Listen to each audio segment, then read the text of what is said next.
গতকাল রাতে আমরা গোপন সংবাদ পাই যে কাশিয়ানী বাজারে একজন মাদক ব্যবসায়ী মাদক বেচাকেনা করতেছে। তাৎক্ষণিকভাবে তাকে গ্রেপ্তার করার জন্য সঙ্গী অফিসার ফোর্স সহ আমি আমার নেতৃত্বে রওনা করি। সেখানে পৌঁছানো মাত্রই সে আমাদেরকে দেখে মোটরসাইকেল যোগে পালানোর চেষ্টা করে। আমরাও তার পিছু ধাওয়া করি।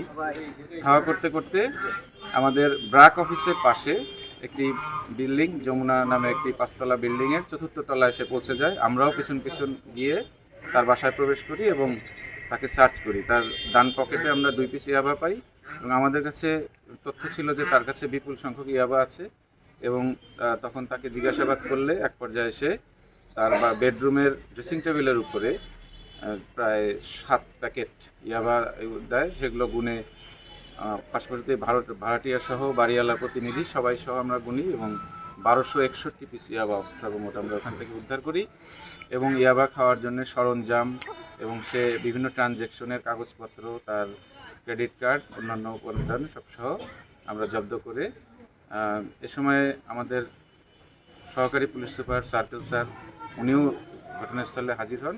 আমরা সকলে মিলে জব্দ তালিকা মূলে জব্দ করি এবং তাকে বিচারের আওতায় আনার জন্য এজাহার দায়ের করে মামলা দায়ের করা হয়েছে। একই সময়ে আমাদের আরেকটি তথ্যের ভিত্তিতে এসআই নুরুল আলম সে ভাটিয়াপাড়াতে একটি অভিযান পরিচালনা করে এবং সেখান থেকে এক ব্যক্তিকে 160 পিস ইয়াবা সহ গ্রেপ্তার করে।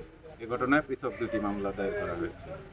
আমাদের যে প্রচলিত বাজার মূল্য 300 টাকা করে যদি বলা হয় তাহলে আপনার প্রায় 3,60,70,000 টাকার মালামাল আছে এখানে। আর কি পাওয়া গেছে ওনার কাছ থেকে? আর এই আবার সেবনের যে সরঞ্জাম সহ তার যে ট্রানজ্যাকশনের বিভিন্ন আলামত এবং একটি মোটরসাইকেল, এগুলো সব আমরা উদ্ধার করেছি। প্রথম যে 1261 পিস যার কাছে উদ্ধার করা হয়েছে সে আসলে একজন পলাতক পুলিশ সদস্য ছিল। তাকে ডিপার্টমেন্টালি প্রসিডিং চলতেছে। তো এ পর্যন্ত আমরা জানতে পেরেছি এবং এ বিষয়ে আরও বিস্তারিত অনুসন্ধান চলছে।